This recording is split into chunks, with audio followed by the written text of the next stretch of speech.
honored and thankful. How have you been? Everything's good, man. We caught up, I think, in 2022 was the last time we spoke. We did. We Yeah. did. I love the new album and the actual, and there's so much that's going through my head thinking about this album.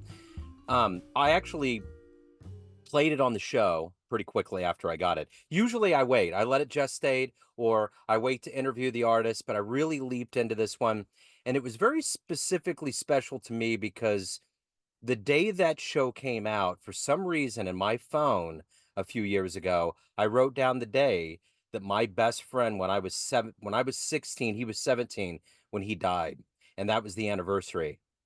Oh And I my read your God. liner notes, and all of it was like full circle. And I even mentioned my friend, and I mentioned what the impetus was behind this album. So that's kind of my starting point with this because I know it's a deeply personal album. So I'm Wow. looking forward to getting into it.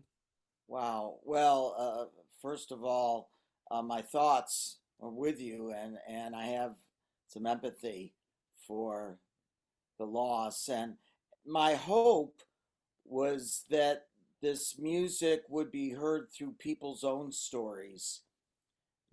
Sometimes I used to think, oh, this music moves me, and it's all about the artist. And to a certain extent, I think there's truth to that. But at the same time, I don't think we feel anything, and not telling you anything you don't know, but it just wasn't really clear to me for a long time that we interpret everything through our own stories. So I think it's always a kind of just a conversation or some kind of connection when we're in contact with music or many, many different things. And with something like this, that is to me kind of like, I want to say chapters in a book, although the way I remember them aren't necessarily in this order at all, or maybe they're all together and smushed, with no real timeline. Um, it feels like that's something that might connect with others. It was a hidden story, basically, uh, for most of my life, and it didn't really come about in a way where I thought, oh, here's a story, and I want to proceed with a record. Walter Smith III produced this as he did the Mingus record, Yeah. Joe, and I was writing, and I really was having a great deal of difficulty, and I kept trying to figure out what kind of direction, and I was very frustrated. And in any case, he a producer is in his words is to help you find a direction.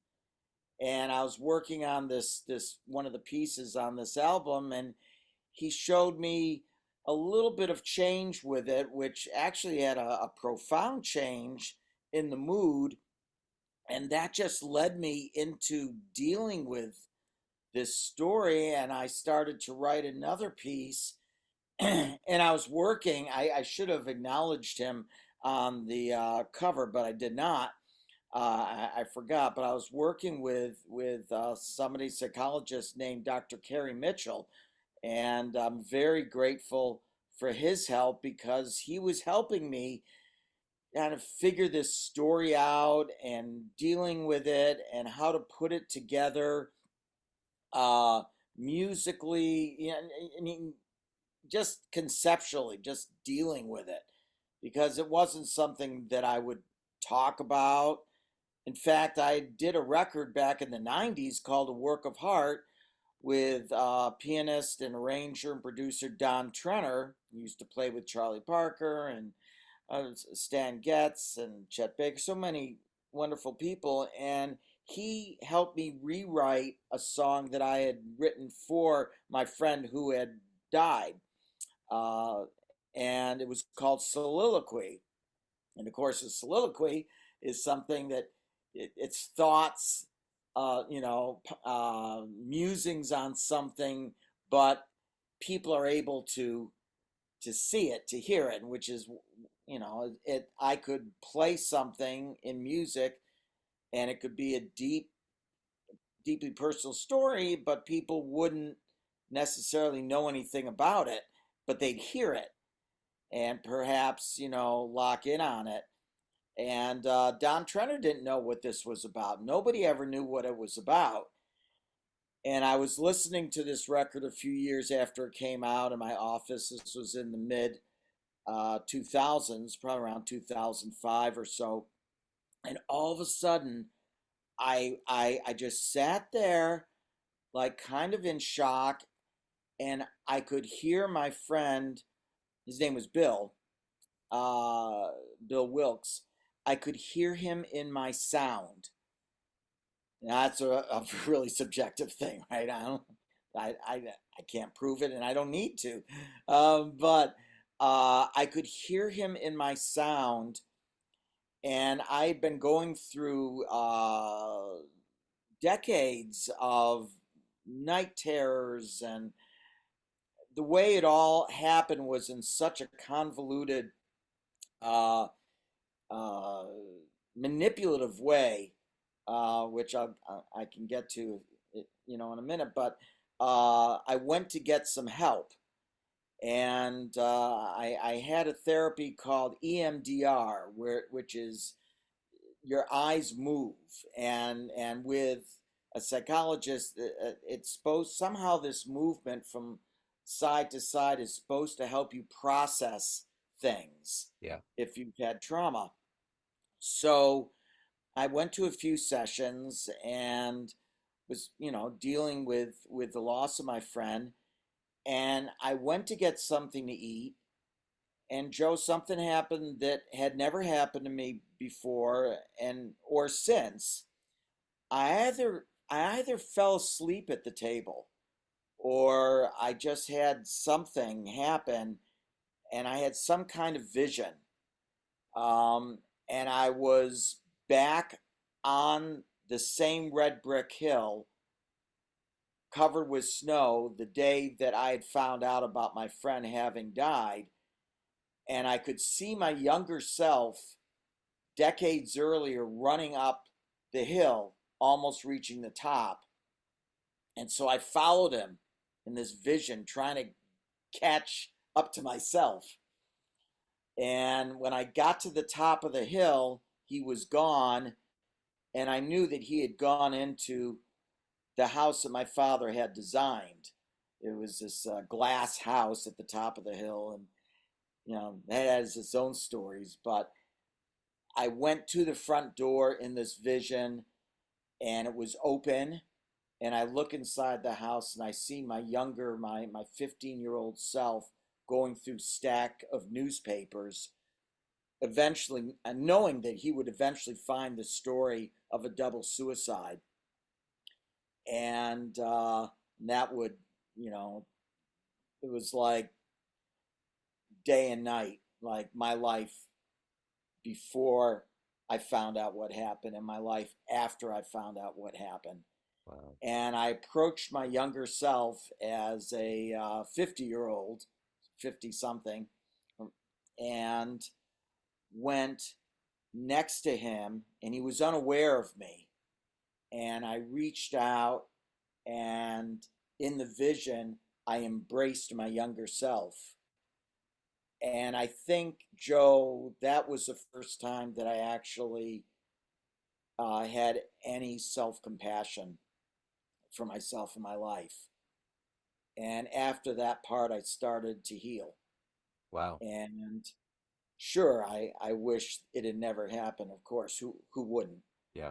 But I, I, I, I was told once by somebody that you need to hold both things at once, the sadness, and within that, there is something positive. You need to find a way to hold them both at the same time, not switch one for the other. And so I'm still dealing with it, but I can now share my friend's sound on my instrument. I can feel this story through music in a way that is shared with not only the group of artists that I played it with, uh, but also with people that I probably in most situations would never have a chance of meeting. That's amazing. You know, my epiphany with my situation, my friend, his name was Matt. He was in and out of the hospital. He used to go in after we'd play and he'd have an IV hooked up to him. So he always had health issues that he went through. And I remember in my 20s I would have dreams and we would be there. We'd be talking. I'm like, "What's going on here? You're are you here? Are you back?" And that went on for a while and finally I said, "What does God feel like?" And all of a sudden there was an image. It was like a painting. There was a rope swing with a seat that just went up into the sky and just, there was no end. It just went to the sky. And there was this sensation of going over the water, a serene body of water, and the very tip of my big toe lightly skimmed the top of it, and that was it. I never saw him after that. I don't know if there's a rule in the spirit world when you get to that point, because that's how I roll. I want to get to the heart of it. And that's what I did. I was just like, what does God feel like? And he gave it to me, and I've never seen him since. So it was cool. It was very cool. Stunning. Yeah. It's mind blowing. But Wow, it's I have chills. but it's just like your example. Like I've thought about that now that I'm over 50 and I'm getting to be an older guy. You're protecting your younger self all the time, no matter what you do. You know what I'm saying? You're always trying to fend off all of that. And I think one of the most powerful ways to do that is being an artist and being a musician and giving and transmuting those feelings and emotions into something that will transform people's lives and take them to the place of healing. I think it's a very wonderfully successive way that humans have of conveying a message. Wow, beautifully said. Oh, it's amazing.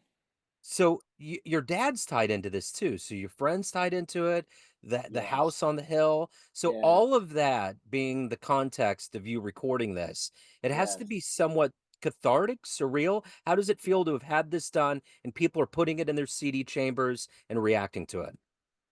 Well, I started out. Well, when I went to New York, my son, Daniel, who's an incredible guitarist and vocalist, writer, very, very active musician and artist, went to New York with me.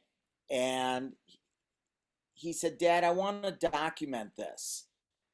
And we were in the hotel room, and somehow I got onto the story. He had never heard this story. And I went on and on and on. He documented it. And he said, Dad, I think you ought to tell the musicians. And so I called Walter Smith into the room, Walter Smith III, and he was the producer. And I said, Walter, I don't know what to do. Should I tell them this? So I told him this story. He said, tell the musicians. So that's the first thing I did was meet uh, first with Joel Ross and Jonathan Blake and Desron Douglas. And I told them a shortened version of the story. And they were so supportive. It was beautiful, and each one had something to say to me. And Jonathan, who had played on the Mingus album, said, "You've told us your story. Now we're going to tell it through our eyes." And we went and immediately did the 13-minute track, Red Brick Hill. I mean, everything flowed so beautifully. There was hardly, if any, rehearsal or second takes for anything. I mean, we did a little bit of uh, editing, but almost nothing. And it would have been okay if we did. It was one of those things that just flowed out, and in 2 days it was done. Uh, so it was first sharing it with them, and then Gregoire Marais and Christian Sands and Marquise Hill. After that, I brought it home and I was by myself in my living room. It was about 1 o'clock in the morning, and I put it in an order, not the final order, but close. And I listened to it, and at the end, I felt like the flow had taken me someplace, and I that it reached me in a different way still than what it was like in the studio. Yeah. And so I started sharing it with people for about, oh, I don't know, a year, one on one. I would, very difficult to tell the story, so I couldn't tell it that many times. And sometimes I'd, I'd feel not so great physically because it's so emotional.